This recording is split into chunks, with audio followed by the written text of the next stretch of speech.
ਸਤਿ ਸ਼੍ਰੀ ਅਕਾਲ ਸਾਰੇ ਪਿਆਰੇ ਬੱਚਿਓ। ਅਸੀਂ ਅੱਜ 9ਵੀਂ ਜਮਾਤ ਦੀ ਸਾਹਿਤਮਾਲਾ ਕਿਤਾਬ ਦੇ ਲੇਖ ਭਾਗ ਵਿੱਚ ਦਰਜ ਲੇਖ ਵਜੋਂ ਪੁਰਾਤਨ ਜਨਮ ਸਾਖੀ ਬਾਰੇ ਪੜ੍ਹਾਂਗੇ।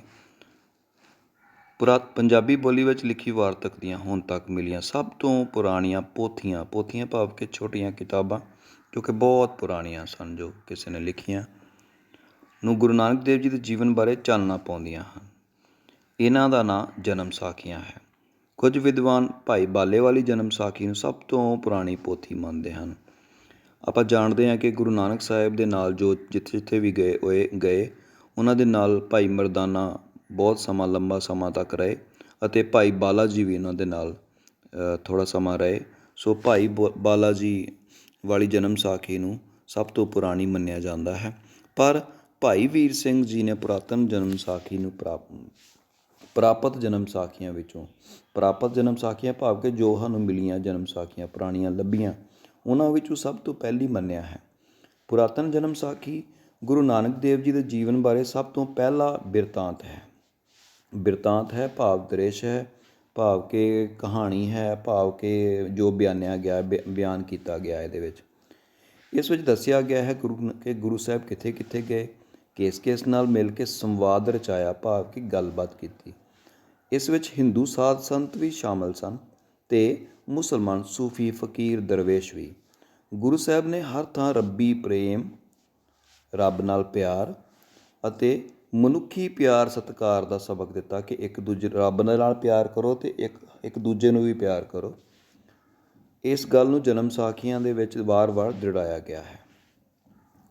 ਸੋ ਬੇਟੇ, ਤੁਹਾਡੇ ਸਾਹਮਣੇ ਪਹਿਲੀ ਜਨਮ ਸਾਖੀਆਂ ਦੇ ਵਿੱਚੋਂ ਲਿਆ ਗਿਆ ਇੱਕ ਭਾਗ ਹੈ ਸੁਲਤਾਨਪੁਰ ਨੂੰ ਤਿਆਰੀ, ਜੋ ਕਿ ਤੁਹਾਡੀ 10ਵੀਂ ਦੀ ਕਿਤਾਬ ਦੇ ਵਿੱਚ ਹੈ, 9ਵੀਂ ਦੀ ਬੁੱਕ ਦੇ ਵਿੱਚ ਹੈ। ਸੁਲਤਾਨਪੁਰ ਨੂੰ ਤਿਆਰੀ ਬੇਟੇ ਇਹ ਪੰਜਾਬੀ ਕਿਉਂਕਿ ਬਹੁਤ ਪੁਰਾਣੀਆਂ ਪੋਥੀਆਂ ਵਿੱਚੋਂ ਲਈ ਗਈ ਹੈ, ਸੋ ਇਹ ਤੁਹਾਡੇ ਲਈ ਥੋੜ੍ਹੀ ਪੁਰਾਣੀ ਪੰਜਾਬੀ ਇਸ ਕਰਕੇ ਥੋੜ੍ਹੀ ਟਫ ਹੋ ਸਕਦੀ ਹੈ। ਤੁਸੀਂ ਆਪਣੇ ਨਾਲ ਪੈਨ ਆਪਣੇ ਨਾਲ ਰੱਖਣਾ ਹੈ। ਜੋ ਤੁਹਾਨੂੰ ਅੱਖਰ ਜਾਂ ਲਾਈਨ ਸਮਝ ਨਹੀਂ ਆਈ ਉਹਨੂੰ ਨੋਟ ਕਰਨਾ ਹੈ ਅਤੇ ਬਾਅਦ ਵਿੱਚ ਆਪਣੇ ਟੀਚਰ ਦੇ ਕੋਲੋਂ ਇਹਨੂੰ ਪੁੱਛਣਾ ਹੈ। ਸੁਲਤਾਨਪੁਰ ਨੂੰ ਤਿਆਰੀ ਬੇਟਾ ਜੀ ਇਹ ਜਨਮ ਸਾਖੀ ਹੈ, ਮਤਲਬ ਭਾਵ ਕਿ ਸਾਖੀ ਮੀਨਸ ਸਟੋਰੀ। ਗੁਰੂ ਨਾਨਕ ਸਾਹਿਬ ਦੇ ਜਨਮ ਨਾਲ ਸੰਬੰਧਿਤ ਇੱਕ ਸਟੋਰੀ ਹੈ ਅਤੇ ਜਿਹਦੇ ਬਾਰੇ ਆਪਾਂ ਅੱਜ ਪੜ੍ਹਦੇ ਹਾਂ। ਸੋ ਤਬ ਆਗਿਆ ਪਰਮੇਸ਼ਰ ਕੀ ਹੋਈ, ਜੋ ਗੁਰੂ ਨਾਨਕ ਬਾਹਰ ਆਇਆ ਤਾਂ ਬਾਬੇ ਨਾਨਕ ਕਾ ਬਹਿਣੋਆ ਜੈ ਰਾਮ ਥਾ। ਕਿ ਜਦੋਂ ਪਰਮੇਸ਼ਰ ਦੀ ਆਗਿਆ ਹੋਈ ਅਤੇ ਗੁਰੂ ਨਾਨਕ ਸਾਹਿਬ ਬਾਹਰ ਆਏ ਤਾਂ ਕੌਣ ਆਇਆ ਸੀਗਾ, ਤਾਂ ਬਾਬੇ ਨਾਨਕ ਦਾ ਭਣੋਈਆ ਭਾਵ ਕਿ ਭੈਣ ਦਾ ਘਰ ਵਾਲਾ ਭਾਵ ਕਿ ਬੇਬੇ ਨਾਨਕੀ ਜੀ ਦਾ ਘਰ ਵਾਲਾ ਜੈ ਰਾਮ ਆਇਆ ਸੀ। ਸੋ ਨਵਾਬ ਦੌਲਤ ਖਾਨ ਦਾ ਮੋਦੀ ਸਾਹ। ਜੈ ਰਾਮ ਨਵਾਬ ਦੌਲਤ ਖਾਨ ਦਾ ਮੋਦੀ ਸੀ। ਮੋਦੀ ਭਾਵ ਕਿ ਰਾਸ਼ਨ ਦੀ ਦੁਕਾਨ ਨੂੰ ਚਲਾਉਣ ਵਾਲਾ। ਉਹ ਨਵਾਬ ਦੌਲਤ ਖਾਨ ਦੇ ਰਾਜ ਦੇ ਵਿੱਚ ਇੱਕ ਰਾਸ਼ਨ ਦੀ ਦੁਕਾਨ ਚਲਾਉਂਦਾ ਸੀਗਾ। ਜੈ ਰਾਮ ਸੁਣਿਆ ਜੋ ਨਾਨਕ ਹੈਰਾਨ ਰਹਿੰਦਾ ਹੈ। ਜਦੋਂ ਜੈ ਰਾਮ ਨੇ ਸੁਣਿਆ ਕਿ ਨਾਨਕ ਕੰਮ ਕਾਜ ਕੁਛ ਨਹੀਂ ਕਰਦਾ, ਉਹ ਬੜਾ ਹੈਰਾਨ ਹੁੰਦਾ ਹੈ ਜੈ ਰਾਮ ਕਿ ਨਾਨਕ ਕੋਈ ਕੰਮ ਕਾਰ ਨਹੀਂ ਕਰਦਾ। ਤਬ ਉਹਨ ਕਿਤਾਬਤ ਲਿਖੀ, ਫਿਰ ਉਹਨੇ ਕਿਤਾਬਤ ਲਿਖੀ ਭਾਵ ਕਿ ਚਿੱਠੀ ਲਿਖੀ, ਠੀਕ ਹੈ, ਜੋ ਨਾਨਕ ਤੂੰ ਅਸਾਂ ਜੋਗ ਮਿਲ। ਹੁਣ ਬੇਟੇ ਇਹ ਆਪ ਸਮਝਣੀ ਪਏਗੀ ਕਿ ਗੁਰੂ ਨਾਨਕ ਸਾਹਿਬ ਦਾ ਭਣੋਈਆ ਆਇਆ ਸੀਗਾ, ਉਹ ਵਾਪਸ ਗਿਆ, ਫਿਰ ਉਹਨੇ ਉੱਥੇ ਚਿੱਠੀ ਲਿਖੀ ਕਿ ਜੋ ਨਾਨਕ ਤੂੰ ਅਸਾਂ ਜੋਗ ਮਿਲ, ਕਿ ਇਹ ਨਾਨਕ ਤੂੰ ਮੈਨੂੰ ਇੱਥੇ ਆ ਕੇ ਸੁਲਤਾਨਪੁਰ ਮਿਲ। ਸਾਨੂੰ ਪਤਾ ਹੈ ਕਿ ਗੁਰੂ ਨਾਨਕ ਸਾਹਿਬ ਜੀ ਦੀ ਭੈਣ ਜੀ ਬੇਬੇ ਨਾਨਕੀ ਜੀ ਦਾ ਵਿਆਹ ਸੁਲਤਾਨਪੁਰ ਦੇ ਵਿੱਚ ਜੈ ਰਾਮ ਜੀ ਦੇ ਨਾਲ ਹੋਇਆ। ਤਬ ਇਹ ਕਿਤਾਬਤ ਭਾਵ ਚਿੱਠੀ। ਤਬ ਇਹ ਕਿਤਾਬਤ ਗੁਰੂ ਨਾਨਕ ਪੜ੍ਹੀ ਤਾਂ ਅਖਿਓਸ। ਤਬ ਇਹ ਕਿਤਾਬਤ ਨਾਨਕ ਪੜ੍ਹੀ ਤਾਂ ਅਖਿਓਸ ਹੋਵੇ ਤਾਂ ਜੈ ਰਾਮ ਜੋਗ ਮਿਲਾ। ਤਾਂ ਉਹਨਾਂ ਨੇ ਕਿਹਾ ਚਿੱਠੀ ਪੜ੍ਹ ਕੇ ਗੁਰੂ ਨਾਨਕ ਸਾਹਿਬ ਨੇ ਕਿ ਤੁਸੀਂ ਕਹੋ ਅਤੇ ਮੈਂ ਜੈ ਰਾਮ ਨੂੰ ਜਾ ਕੇ ਮਿਲ ਲਵਾਂ। ਆਪਣੇ ਘਰ ਵਾਲਿਆਂ ਨੂੰ ਇਹ ਗੱਲ ਕਹੀ। ਤਬ ਘਰ ਦਿਆਂ ਆਦਮੀਆਂ ਆਖਿਆ ਜੋ ਇਹ ਜਾਵੇ ਤਾਂ ਭਲਾ ਹੋਵੇ। ਤਾਂ ਫਿਰ ਘਰ ਦੇ ਵਿੱਚ ਜੋ ਆਦਮੀ ਸਨ, ਤੁਹਾਨੂੰ ਪਤਾ ਹੈ ਕਿ ਮਹਿਤਾ ਕਾਲੂ ਜੀ, ਜਿਨ੍ਹਾਂ ਨੂੰ ਕਲਿਆਣ ਦਾਸ ਅੱਜ ਅਸੀਂ ਕਹਿੰਦੇ ਹਾਂ, ਜੋ ਕਿ ਪਟਵਾਰੀ ਸਨ, ਉਹ ਘਰ ਦੇ ਵਿੱਚ ਉਹਨਾਂ ਨੇ ਬਾਕੀ ਵੀ ਆਦਮੀ ਜਿਹੜੇ ਵੀ ਘਰ ਦੇ ਵਿੱਚ ਸਨ, ਉਹਨਾਂ ਆਖਿਆ ਕਿ ਜੋ ਇਹ ਜਾਵੇ ਤਾਂ ਭਲਾ ਹੋਵੇ, ਕਿ ਇਹ ਨਾਨਕ ਜੇ ਇਸ ਘਰੋਂ ਕੰਮਕਾਰ ਕੋਈ ਕਰੇ ਤਾਂ ਭਲਾ ਹੋਏਗਾ। ਉਹਨਾਂ ਨੇ, ਤੁਹਾਨੂੰ ਪਤਾ ਹੈ ਕਿ ਪਹਿਲਾਂ ਵੀ ਕਲਿਆਣ ਦਾਸ ਜੀ, ਉਹਨਾਂ ਦੇ ਪਿਤਾ ਜੀ ਨੇ ਉਹਨਾਂ ਨੂੰ, ਗੁਰੂ ਨਾਨਕ ਸਾਹਿਬ ਨੂੰ 20 ਰੁਪਏ ਦਿੱਤੇ ਸਨ ਕਿ ਉਹ ਕੋਈ ਕੰਮਕਾਰ ਕਰਨ। ਪਰ ਭਾਈ ਗੁਰੂ ਨਾਨਕ ਸਾਹਿਬ ਨੇ ਉਹਨਾਂ ਨੂੰ, ਭੁੱਖੇ ਸਾਧੂਆਂ ਨੂੰ ਰਸਤੇ ਦੇ ਵਿੱਚ ਭੋਜਨ ਛਕਾ ਦਿੱਤਾ ਸੀ। ਸੋ ਇਸ ਲਈ ਘਰ ਦੇ ਆਦਮੀ ਕਹਿੰਦੇ ਸਨ ਕਿ ਜੋ ਇਹ ਜਾਵੇ ਕੋਈ ਕੰਮਕਾਰ ਕਰੇ ਤਾਂ ਚੰਗੀ ਗੱਲ ਹੋਵੇ। ਫਿਰ ਉਹਨਾਂ ਨੇ ਇਹ ਸ਼ੱਕ ਜਤਾਇਆ, ਮਤ ਇਸ ਦਾ ਮਨ ਉਹਾਂ ਟਿਕੇ, ਕਿ ਸਾਨੂੰ ਇਹ ਵੀ ਯਕੀਨ ਨਹੀਂ ਕਿ ਇਹਦਾ ਮਨ ਉੱਥੇ ਵੀ ਟਿਕੇ ਜਾਂ ਨਾ ਟਿਕੇ। ਤਬ ਗੁਰੂ ਨਾਨਕ ਸੁਲਤਾਨਪੁਰ ਕਉ ਲਗਾ ਪਹੁੰਚਣ। ਫਿਰ ਗੁਰੂ ਨਾਨਕ ਸੁਲਤਾਨਪੁਰ ਨੂੰ ਚੱਲਣ ਲੱਗਾ। ਤਬ ਬਾਬਾ ਜੀ ਉੱਠ ਚੱਲਿਆ, ਤਾਂ ਬਾਬੇ ਦੀ ਇਸਤਰੀ ਲੱਗੀ ਬੈਰਾਗ ਕਰਨਾ। ਜਦੋਂ ਬਾਬਾ ਨਾਨਕ ਸਾਹਿਬ ਸੁਲਤਾਨਪੁਰ ਨੂੰ ਉੱਠ ਕੇ ਤੁਰਨ ਲੱਗੇ, ਤਾਂ ਉਹਨਾਂ ਦੀ ਜਿਹੜੀ ਘਰ ਵਾਲੀ ਸੁਪਤਨੀ ਕੌਣ ਸੀਗੀ, ਮਾਤਾ ਸੁਲੱਖਣੀ ਜੀ, ਉਹ ਬੈਰਾਗ ਕਰਨ ਲੱਗੀ। ਬੈਰਾਗ ਭਾਗ ਵਿਛੋੜਾ। ਅਖਿਓਸ, ਉਹ ਕਿੱਥੋਂ ਤੁਰਨ ਲੱਗੇ ਸੀਗੇ ਸੁਲਤਾਨਪੁਰ ਭਲਾ? ਰਾਏ ਭੋਏ ਦੀ ਤਲਵੰਡੀ ਪਾਕਿਸਤਾਨ, ਅਤੇ ਉੱਥੋਂ ਦੇਖ ਲਓ ਕਿੰਨਾ ਪੈਂਡਾ ਹੋਏਗਾ ਜਿੱਦਾਂ ਤੁਰ ਕੇ ਗੁਰੂ ਨਾਨਕ ਸਾਹਿਬ ਨੇ ਆਉਣਾ ਸੀਗਾ। ਸੋ ਸੁਲਤਾਨਪੁਰ ਪਾਕਿਸਤਾਨ ਤੋਂ ਆਪਣੇ ਸੁਲਤਾਨਪੁਰ ਦੇਖ ਲਓ ਕਿੰਨਾ ਰਸਤਾ ਹੋਏਗਾ, ਜੋ ਕਿ ਕਪੂਰਥਲਾ ਜ਼ਿਲ੍ਹੇ ਦੇ ਵਿੱਚ ਪੈਂਦਾ।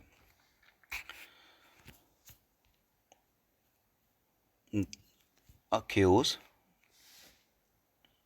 ਤਬ ਬਾਬਾ ਜੀ ਉੱਠ ਚੱਲਿਆ, ਤਾਂ ਤਬ ਬਾਬੇ ਦੀ ਇਸਤਰੀ ਲੱਗੀ ਬੈਰਾਗ ਕਰਨ। ਜਦੋਂ ਤਾਂ ਬਾਬੇ ਦੀ ਇਸਤਰੀ ਭਾਗ ਗੁਰੂ ਨਾਨਕ ਸਾਹਿਬ ਜੀ ਦੀ ਪਤਨੀ ਬੈਰਾਗ ਕਰਨ ਲੱਗੀ, ਵਿਛੋੜਿਆਂ ਨਾਲ ਭਰੀ ਹੋਈ ਬੋਲਣ ਲੱਗੀ। ਅਖਿਓਸ, ਉਸਨੇ ਕੀ ਕਿਹਾ? ਉਸਨੇ ਕਿਹਾ, ਅਖਿਓਸ ਜੀ ਤੂੰ ਅਸਾ ਜੋਗ ਨਾਹੀਂ ਸੀ ਮੋਹ ਲਾਏਂਦਾ। ਜੀ ਤੂੰ ਅਸਾ ਜੋਗ ਅੱਗੇ ਨਾਹੀਂ ਸੀ ਮੂੰਹ ਲਾਏਦਾ, ਕਿ ਹੇ ਨਾਨਕ ਸਾਹਿਬ, ਤੁਸੀਂ ਪਹਿਲਾਂ ਵੀ ਸਾਨੂੰ ਮੂੰਹ ਨਹੀਂ ਸੀ ਲਾਉਂਦੇ, ਭਾਵ ਕਿ ਸਾਡਾ ਖਿਆਲ ਨਹੀਂ ਸੀ ਕਰਦੇ, ਕਿਉਂਕਿ ਗੁਰੂ ਨਾਨਕ ਸਾਹਿਬ ਪਰਮਾਤਮਾ ਦੇ ਵਿੱਚ ਉਹਨਾਂ ਦੀ ਲਿਵ ਲੱਗੀ ਰਹਿੰਦੀ ਸੀਗੀ। ਸੋ ਜੀ ਤੂੰ ਅਸਾਂ ਵੀ ਅੱਗੇ ਨਾ ਹੀ ਮੂੰਹ ਲਾਏ ਦਾ, ਭਾਵ ਕਿ ਉਹ ਜ਼ਿਆਦਾ ਘਰ ਦੇ ਵਿੱਚ ਬੋਲਦੇ ਨਹੀਂ ਸਨ। ਅਤੇ ਪਰਦੇਸ ਗਿਆ ਕਿਉਂ ਕਰ ਆਵੈਗਾ। ਹੁਣ ਤਾਂ ਤੁਸੀਂ ਪਰਦੇਸ ਚੱਲੇ ਹੋ, ਅਤੇ ਹੁਣ ਮਤਲਬ ਸਾਨੂੰ ਅੱਗੇ ਹੁਣ ਤੁਸੀਂ ਕਿਉਂ ਕਰ ਆਵੇਗਾ, ਭਾਵ ਕਿ ਹੁਣ ਸਾਨੂੰ ਕਿਵੇਂ ਦੇਖੋਗੇ, ਤਾਂ ਆਪਾਂ ਇੱਦਾਂ ਕਹਿ ਸਕਦੇ ਹਾਂ। ਤਬ ਬਾਬੇ ਆਖਿਆ, ਭੋਲੀਏ ਅਸੀਂ ਇੱਥੇ ਕਿਆ ਕਰਦੇ ਆਹੇ। ਫਿਰ ਗੁਰੂ ਨਾਨਕ ਸਾਹਿਬ ਜੀ ਨੇ ਆਪਣੀ ਪਤਨੀ ਸੁਪਤਨੀ ਮਾਤਾ ਸੁਲੱਖਣੀ ਜੀ ਨੂੰ ਕਿਹਾ।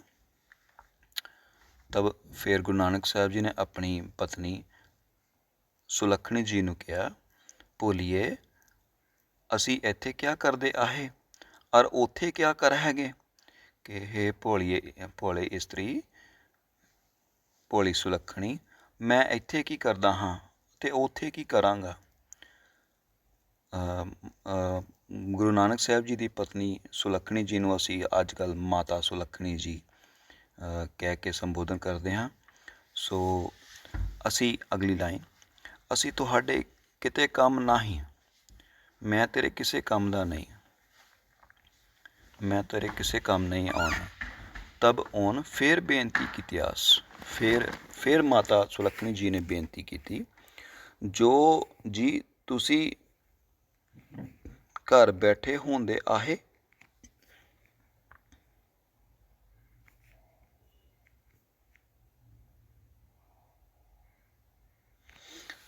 ਜੋ ਜੀ ਤੁਸੀਂ ਘਰ ਬੈਠੇ ਹੁੰਦੇ ਆਹੇ, ਤਾਂ ਮੇਰੇ ਭਾਣੇ ਸਾਰੇ ਜਹਾਨ ਦੀ ਪਾਤਸ਼ਾਹੀ ਹੁੰਦੀ ਆਹੀ, ਕਿ ਹੇ ਨਾਨਕ ਸਾਹਿਬ, ਮੇਰੇ ਪਤੀ ਸਾਹਿਬ, ਤੁਸੀਂ ਜਦੋਂ ਘਰ ਬੈਠੇ ਹੁੰਦੇ ਹੋ ਤਾਂ ਮੇਰੇ ਭਾਣੇ ਇੱਦਾਂ ਲੱਗਦਾ ਹੈ ਕਿ ਸਾਰੇ ਜਹਾਨ ਦਾ ਪਰਮਾਤਮਾ ਮੇਰੇ ਘਰ ਬੈਠਾ ਹੋਇਆ ਹੈ, ਪਾਤਸ਼ਾਹ ਮੇਰੇ ਘਰ ਬੈਠਾ ਹੋਇਆ ਹੈ। ਜੋ ਇਹ ਸੰਸਾਰ ਮੇਰੇ ਕਿਸੇ ਕੰਮ ਨਾਹੀਂ। ਜੀ ਇਹ ਸੰਸਾਰ ਮੇਰੇ ਕਿਤੇ ਕੰਮ ਨਾਹੀਂ। मेरे पति साहेब, मेरे हे नानक, ये संसार में से मेरे किसी काम दा नहीं। तब गुरु मेहरबान हुआ। तो फिर गुरु मेहरबान हुआ भाव के गुरु साहब ने मेहर दे घर विच आ गया, मेहर करके कहा, अखियोस तू चिंता किछ ना कर। हे सुलखणी, तू बिल्कुल चिंता ना कर। दिन दिन तेरी पातशाही होएगी, कि रोज़ तेरी पातशाही होवेगी, भाव के रोज़ तेरी तुसी तुहाडी बहुत मशहूर होवोगे तुसी। तब ओन कहा। फिर माता सुलखणी जी ने कहा, जी मैं पिछे रहिंदी नहीं। फिर माता सुलखणी जी ने कहा, भाव कि गुरु नानक साहिब दी पत्नी सुलखणी जी ने कहा, जी मैं पिछे रहिंदी नहीं, मैं इत्थे नहीं रहना, मैनू नाले लै चल, मैनू अपने नाल लै चलो सुल्तानपुर। तब बाबे आख्या, परमेसर कीए। फिर गुरु नानक साहिब ने कहा, हे परमेश्वर दिए जणिए, परमेश्वर दे प्राणी या परमेश्वर दिए स्त्रीए, हुण तां मैं जांदा हाँ, जे मेरे रोज़गार दी काई बनसी तां मैं सदाए लैसा। गुरु नानक साहिब ने माता सुलखणी जी नूं कहा कि हुण तां मैं जांदा हाँ, जे मेरे रोज़गार दी कोई गल बनी तां मैं सदाए लैसा, मैं तैनूं सद लवांगा। तूं आग्या मन लै, तू मेरी गल मन लै। गुरु नानक साहिब ने सुलखणी जी नूं कहा कि तू मेरी गल मान लै। तब वो चुप कर रही। फिर माता सुलखणी जी चुप कर गए। तब गुरु नानक साहिब भाइयां बंदा पासों विदा किया। फिर गुरु नानक साहिब जी ने अपने भरावां पासों विदा लई, भाव के तुर पे विदा होए, सुल्तानपुर को चलिया। बोलो वाहिगुरू। फिर विदा होए अते सुल्तानपुर नूं चले। सारे जाने बोलो वाहिगुरू। बेटा जी ਆਪਾਂ ਇੱਕ ਸਾਖੀ ਪੜ੍ਹੀ ਹੈ। ਹੁਣ ਇਹਦੇ ਨਾਲ ਸੰਬੰਧਿਤ ਸਾਖੀ ਗੁਰੂ ਨਾਨਕ ਸਾਹਿਬ ਚਲੇ ਗਏ ਸੁਲਤਾਨਪੁਰ। ਸਾਨੂੰ ਪਤਾ ਹੈ ਕਿ ਸੁਲਤਾਨਪੁਰ ਗੁਰੂ ਨਾਨਕ ਸਾਹਿਬ ਬਹੁਤ ਸਮਾਂ ਰਹੇ। ਉੱਥੇ ਉਹਨਾਂ ਨੇ ਮੋਦੀਖਾਨੇ ਵਿਖੇ ਨੌਕਰੀ ਵੀ ਕੀਤੀ। ਸੋ ਉਹਦੇ ਨਾਲ ਸੰਬੰਧਿਤ ਇਹ ਇੱਕ ਸਾਖੀ ਹੋਰ ਹੈ ਜੋ ਕਿ ਸਾਡੀ 9ਵੀਂ ਦੀ ਸਾਹਿਤਮਾਲਾ ਕਿਤਾਬ ਦੇ ਲੇਖ ਭਾਗ ਵਿੱਚ ਹੈ। ਸੋ ਇਹ ਵੀ ਆਪਾਂ ਪੜ੍ਹਨੀ ਹੈ। ਚਲੋ ਪੜ੍ਹਦੇ ਹਾਂ। ਤੁਸੀਂ ਆਪਣੇ ਪੈਨ ਨਾਲ ਰੱਖਣਾ। ਪੈਨ ਨਾਲ ਰੱਖੋਗੇ ਤਾਂ ਜੋ ਵੀ ਤੁਸੀਂ, ਅਗਰ ਪੈਨ ਕੋਲ ਹੋਏਗਾ ਤਾਂ ਤੁਸੀਂ ਕੋਈ ਵੀ ਔਖੀ ਲਾਈਨ ਜੋ ਤੁਹਾਨੂੰ ਸਮਝ ਨਹੀਂ ਆਈ, ਜੋ ਤੁਹਾਨੂੰ ਵਰਡ ਸਮਝ ਨਹੀਂ ਆਇਆ, ਤੁਸੀਂ ਉਹਨੂੰ ਨੋਟ ਕਰ ਸਕਦੇ ਹੋ, ਉਹਨੂੰ ਅੰਡਰਲਾਈਨ ਕਰ ਸਕਦੇ ਹੋ। ਸੋ ਚਲੋ, ਅਤੇ ਬਾਅਦ ਵਿੱਚ ਆਪਣੇ ਅਧਿਆਪਕ ਕੋਲੋਂ ਪੁੱਛ ਸਕਦੇ ਹੋ। ਚਲੋ ਪੜ੍ਹਦੇ ਹਾਂ। ਮੋਦੀਖਾਨਾ ਸੰਭਾਲਿਆ। ਜਾ ਭਾਣਾ ਤਾਂ ਸੁਲਤਾਨਪੁਰ ਕੋ ਗਿਆ। ਫਿਰ ਪਰਮਾਤਮਾ ਦਾ ਭਾਣਾ ਹੋਇਆ ਅਤੇ ਗੁਰੂ ਨਾਨਕ ਸਾਹਿਬ ਸੁਲਤਾਨਪੁਰ ਨੂੰ ਗਏ। ਤਬ ਜੈ ਰਾਮ ਨੂੰ ਮਿਲਿਆ। ਉੱਥੇ ਜਾ ਕੇ ਗੁਰੂ ਨਾਨਕ ਸਾਹਿਬ ਜੈ ਰਾਮ ਨੂੰ ਮਿਲੇ। ਜੈ ਰਾਮ ਬਹੁਤ ਖੁਸ਼ੀ ਹੁਆ ਅਤੇ ਜੈ ਰਾਮ ਨਾਨਕ ਨੂੰ ਮਿਲ ਕੇ ਬਹੁਤ ਖੁਸ਼ ਹੋਇਆ। ਆਖੇ ਉਸਨੇ ਕਿਹਾ, ਭਾਈ ਵੇ ਨਾਨਕ ਚੰਗਾ ਭਲਾ ਹੈ, ਕਿ ਨਾਨਕ ਠੀਕ ਠਾਕ ਹੈ। ਤਬ ਜੈ ਰਾਮ ਦਰਬਾਰ ਗਿਆ। ਬੇਟਾ ਤੁਹਾਨੂੰ ਪਤਾ ਹੈ ਕਿ ਗੁਰੂ ਨਾਨਕ ਜੈ ਰਾਮ ਜੋ ਕਿ ਗੁਰੂ ਨਾਨਕ ਸਾਹਿਬ ਜੀ ਦਾ ਭਣੋਈਆ ਸੀਗਾ, ਜੀਜਾ ਸੀਗਾ, ਅਤੇ ਉਹ ਨਵਾਬ ਦੌਲਤ ਖਾਨ ਦੇ ਨੌਕਰੀ ਕਰਦਾ ਸੀਗਾ। ਸੋ ਫਿਰ ਉਹ ਨਵਾਬ ਦੌਲਤ ਖਾਨ ਦੇ ਦਰਬਾਰ ਗਿਆ ਕਿ ਗੁਰੂ ਨਾਨਕ ਨੂੰ ਕੋਈ ਕੰਮ ਕਾਰ ਦਵਾ ਦੇਵੇ। ਤਬ ਜੈ ਰਾਮ ਦਰਬਾਰ ਗਿਆ। ਜਾਏ ਦੌਲਤ ਖਾਨ ਜੋਗ ਅਰਜ ਕੀਤੋਸ। ਅਰਜ ਕੀਤੀ, ਬੇਨਤੀ ਕੀਤੀ। ਕੀਤੋਸ ਮੈਨੇ ਕੀਤੀ। ਆਖੇ ਉਸ ਕਿਹਾ, ਨਵਾਬ ਸਲਾਮਤ, ਕਿ ਨਵਾਬ ਸਾਹਿਬ ਮੇਰਾ ਇੱਕ ਸਾਲਾ ਪਿੱਛੋਂ ਆਇਆ ਹੈ। ਪਿੱਛੋਂ ਆਇਆ ਭਾਵ ਮੇਰਾ ਇੱਕ ਸਾਲਾ ਪਿੱਛੋਂ ਆਇਆ ਹੈ। ਪਿੱਛੋਂ ਆਇਆ ਮਤਲਬ ਬੇਟਾ ਕਿ ਪੇਕਿਆਂ ਦਿਓ ਆਇਆ ਹੈ। ਮੇਰੀ ਵਾਈਫ ਦੇ ਜੋ ਬੇਬੇ ਨਾਨਕੀ ਜੀ ਦੇ ਮੇਰੀ ਵਾਈਫ ਦੇ ਪੇਕਿਆਂ ਦਿਓ ਆਇਆ ਹੈ। ਸੋ ਨਵਾਬਜੋਗ ਮਿਲਣਾ ਚਾਹੁੰਦਾ ਹੈ। ਉਹ ਨਵਾਬ ਜੀ ਨੂੰ ਮਿਲਣਾ ਚਾਹੁੰਦਾ ਹੈ, ਆਪ ਨੂੰ ਮਿਲਣਾ ਚਾਹੁੰਦਾ ਹੈ। ਤਬ ਦੌਲਤ ਖਾਨ ਕਹਿਆ ਜਾਏ ਕਿ ਨਿਆਣ, ਉਹਨੂੰ ਜਾ ਕੇ ਲੈ ਆਓ, ਇੱਥੇ ਲੈ ਆਓ। ਕਿ ਨਿਆਣ ਇੱਥੇ ਲੈ ਆਓ।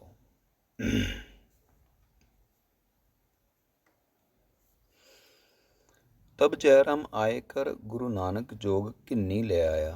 तब जयराम आए कर फिर जयराम आया ਤੇ ਗੁਰੂ ਨਾਨਕ ਨੂੰ ਉੱਥੇ ਲੈ ਗਿਆ, ਭਾਵ ਕਿ ਨਵਾਬ ਦੌਲਤ ਖਾਨ ਦੇ ਦਰਬਾਰ ਲੈ ਗਿਆ।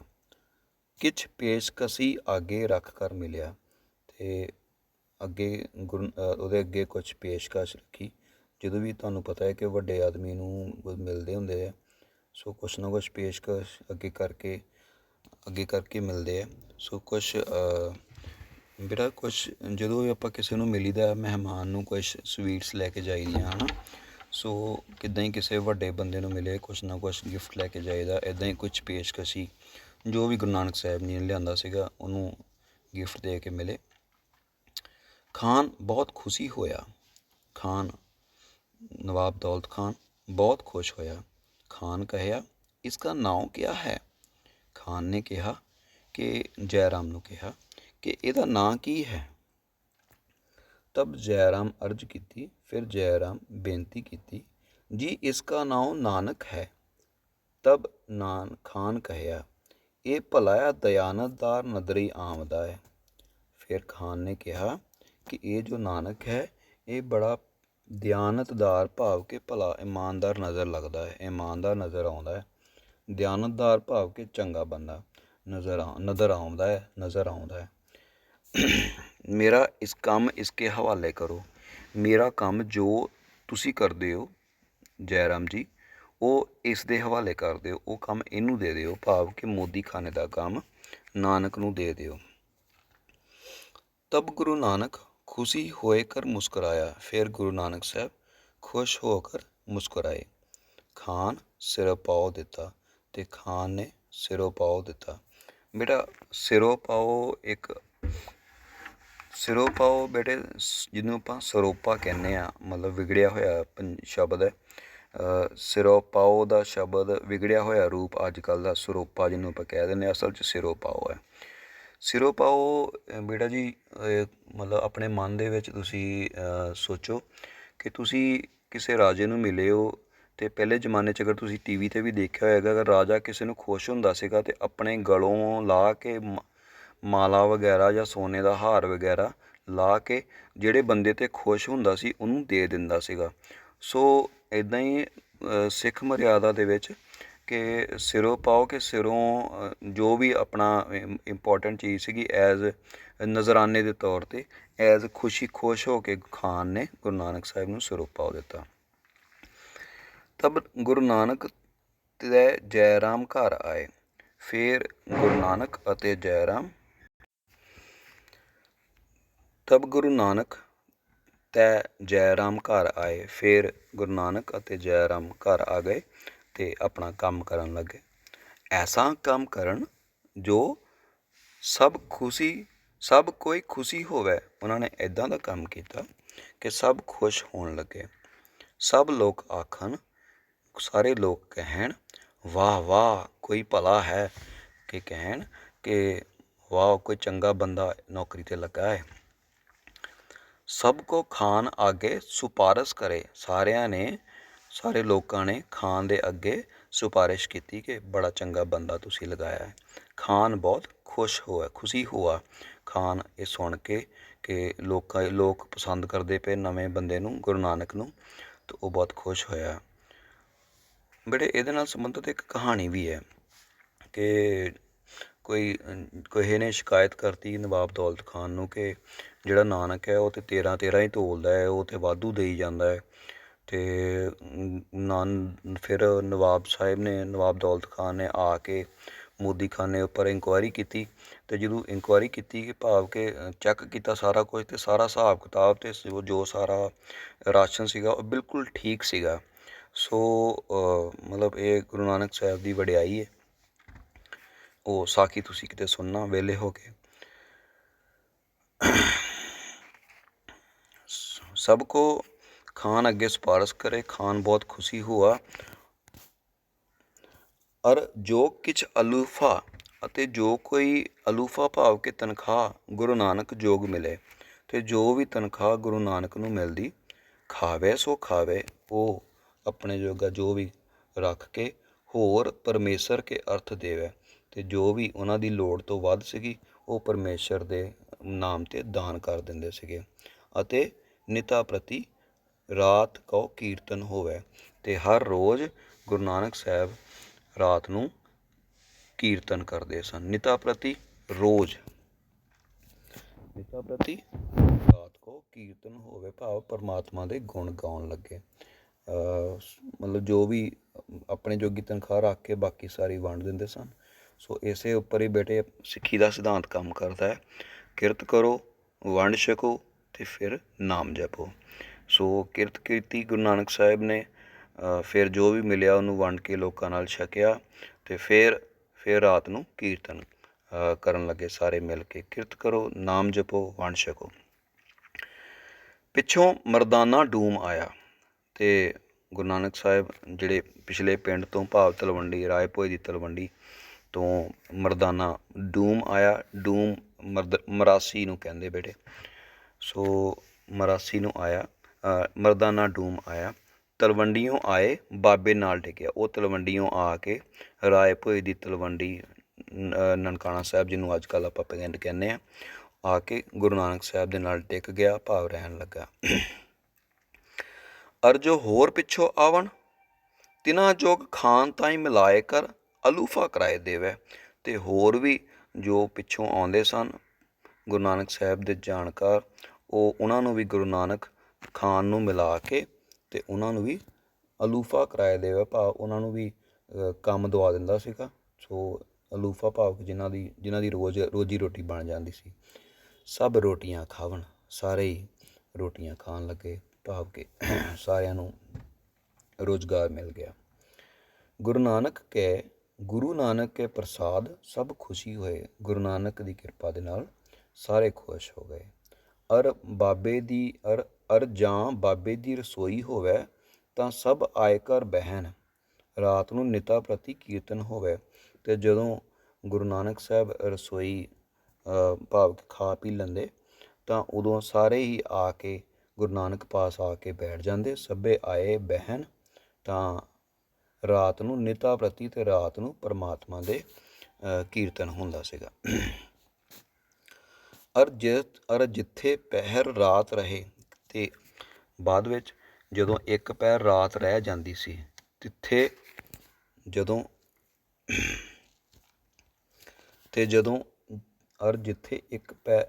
ਪਹਿਰ ਰਾਤ ਰਹੇ, ਜਦੋਂ ਇੱਕ ਪਹਿਰ ਰਾਤ ਰਹਿ ਜਾਂਦੀ ਸੀ, ਤਿੱਥੇ ਬਾਬਾ ਦਰਿਆਓ ਜਾਵੇ।